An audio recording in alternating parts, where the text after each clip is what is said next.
잠시 뒤 밤 9시부터 서울엔 이번 겨울 첫 한파 경보가 발령됩니다. 충남과 호남, 제주엔 큰 눈이 내리면서 대설특보도 내려졌습니다. 내일 체감 기온은 서울 기준으로 무려 영하 20도 아래까지 떨어질 걸로 보입니다. 올 겨울 들어 가장 춥고 또 혹독한 날이 다가오고 있는 건데 먼저 굵은 눈발이 내리고 있는 전북으로 가보겠습니다. 자, 정직명 기자.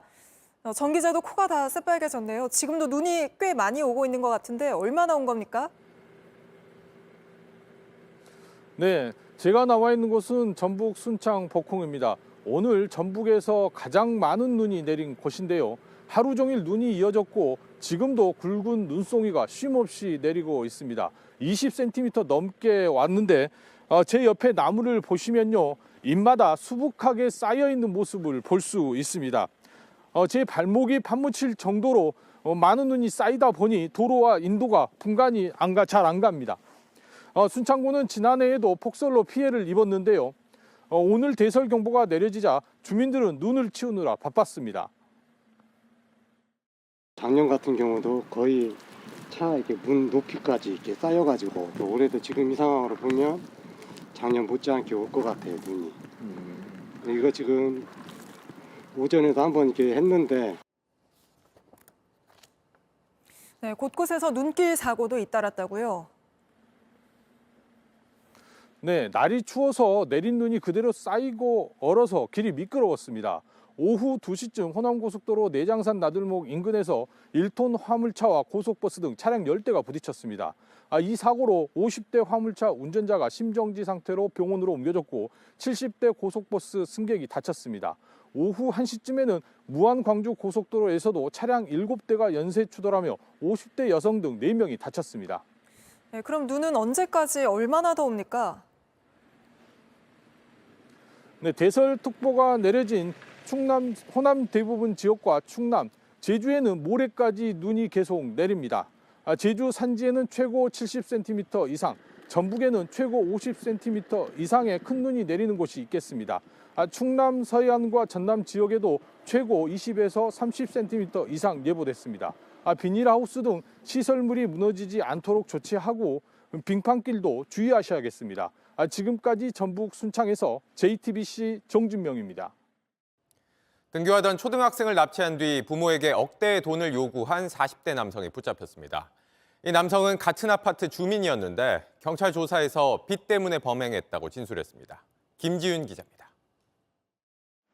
서울 쌍문동에 있는 아파트입니다. 어제 아침 8시 40분쯤 40대 남성 A씨가 이곳에서 학교에 가던 초등학생을 납치했습니다. 흉기로 위협하면서 옥상으로 끌고 간 뒤 눈과 입을 가렸습니다. 몸은 옥상 기둥에 테이프로 묶었습니다.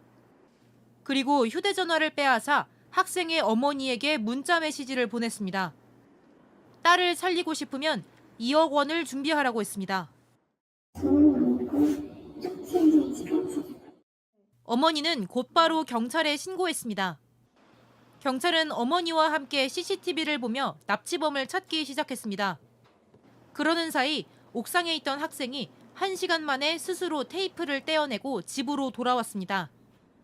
학생은 집이 비어있는 것을 확인하고는 근처 파출소로 뛰어가 직접 신고까지 했습니다. 경찰이 출동하자 남성은 우산으로 얼굴을 가린 채 이곳 1층으로 도주했습니다. 미리 파악해둔 CCTV 사각지대인데요. 남성은 이곳에서 옷을 갈아입은 뒤 집으로 들어갔습니다. 경찰은 신고 9시간 만에 집에 있던 A씨를 붙잡았습니다. A씨는 납치한 초등학생과 같은 아파트에 사는 주민으로 조사됐습니다.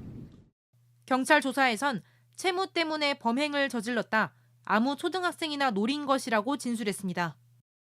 경찰은 A씨에 대한 구속영장을 신청했습니다. JTBC 김지윤입니다. 약물에 취한 상태에서 롤스로이스를 몰다 20대 여성을 치어 숨지게 한 운전자에게 징역 20년형을 내려달라고 검찰이 재판부에 요청했습니다. 검찰은 운전자가 진심으로 반성하지 않고 있다고 했고 유족들도 엄벌을 내려달라고 했습니다. 조혜연 기자입니다. 20대 신모 씨는 지난 8월 서울 압구정에서 롤스로이스를 몰다 인도로 돌진해 20대 여성을 치었습니다. 신 씨는 향정신성 의약품인 미다졸람 등을 투약한 뒤였습니다. 사고를 내고도 구호 조치 없이 현장을 빠져나갔습니다. 석 달 넘게 뇌사에 빠졌던 피해자는 결국 지난달 숨졌습니다. 신 씨는 경찰에 나왔을 땐 사죄한다고 했습니다. 피해자가 가족들에게 하실 말씀 없으신가요? 그렇습니다. 저 진심으로 사죄드리겠습니다. 죄송합니다. 그런데 정작 재판에선 병원에서 의사를 데려오려 했던 것이라며 도망친 게 아니라고 했습니다. 하지만 검찰은 운전석에서 휴대전화기를 만지작거리며 신고를 하지 않았고 주변에 도움 요청도 하지 않은 채 현장을 벗어났다고 반박했습니다. 그러면서 납득하기 어려운 변명을 늘어놓으며 진심으로 반성하지 않고 있다며 징역 20년을 선고해달라고 했습니다. 유족들도 엄벌을 내려달라고 했습니다. 최소한 20년에서 30년 1심에서 받았으면 빠져나갈 수 있다고 보는 부분에서는 인정을 안 하고 그거는 이제 진정한 사과가 아니라고 느껴지기 때문에 신 씨의 약물 투약에 대해선 경찰이 수사를 이어가고 있습니다. JTBC 조혜연입니다. 여야가 656조 9천억 원 규모의 내년도 예산안을 내일 본회의에서 통과시키기로 합의했습니다. 논란이 됐던 연구개발 예산은 6천억 원 늘리는 데 그쳤고 3년 연속 지각 처리했다는 지적도 피할 수 없게 됐습니다. 최규진 기자입니다. 여야가 합의한 내년도 예산안 규모는 정부안과 금액이 같은 656조 9천억 원입니다. 정부안에서 4조 2천억 원을 깎고 같은 금액을 늘렸습니다. 핵심 쟁점이었던 연구개발 관련 예산은 정부안이 전년도보다 5조 2천억 원 줄였는데 이걸 6천억 원 늘리기로 했습니다. 현장 연구자의 고용 불안을 해소하고 차세대 원천기술 연구 보강, 최신 고성능 연구 장비 지원 등을 위해 0.6조 원을 순증한다. 정부가 삭감했던 새만금과 이재명표 예산으로 꼽힌 지역화폐 예산은 민주당이 요구대로 각각 3천억 원씩 늘리기로 했습니다. 대신 공적개발 원조 ODA 금액과 정부 예비비가 줄었습니다. 민주당은 검찰, 경찰, 특활비 등도 줄였다는 입장입니다. 다만 국가 채무와 국채 발행 규모는 국민의힘의 요구대로 늘리지 않기로 했습니다. 민생과 나라 경제를 감안하면 더 이상 미룰 수 없다는 절박한 심정으로 양당 간에 서로 양보와 타협을 통해서 오늘 예산안 합의에 이르렀습니다. 전체 예산 항목 수정에도 반나절 가까운 시간이 소요돼 예산안은 내일 본회의에서 처리될 예정입니다.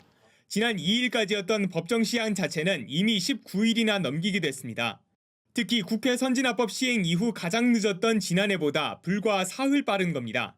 예산안이 지연된 거에 대해서는 다시 한번 국민들께 송구스럽게 생각합니다. 야당의 입장에서 다소 아쉬운 측면이 있습니다만 그럼에도 불구하고 양당이 최선의 협상을 했다는 점에서는 의미가 있다고 생각을 합니다. 21대 국회는 3년 연속 예산안을 지각 처리했다는 기록을 남기게 됐습니다. JTBC 최규진입니다. 정부가 장애인 고용을 외면하는 기업과 기관이 어디인지 조사에 공개했습니다. 한 유명 명품 업체는 10년 넘게 장애인을 단 한 명도 채용하지 않았고 고위공직자범죄수사처, 공수처 역시 고용 의무를 지키지 않았습니다. 성화선 기자입니다. 이른 새벽부터 백화점 앞에 긴 줄이 이어집니다. 명품을 사기 위해 이른바 오픈런이 벌어진 겁니다. 지난해 한국은 1인당 명품 소비액이 미국과 중국을 제치고 가장 많았습니다. 국내 명품 시장의 호황에도 불구하고 장애인 고용은 저조한 것으로 나타났습니다. 프라다 코리아는 13년째 장애인을 단 한 명도 고용하지 않았습니다. 상시 근로자가 700명이 넘어 장애인 22명을 채용해야 하지만 외면한 겁니다. 에르메스 코리아도 마찬가지입니다. 고가의 시계를 파는 곳과 또 다른 유명 업체는 의무 고용률을 채우지 못했습니다.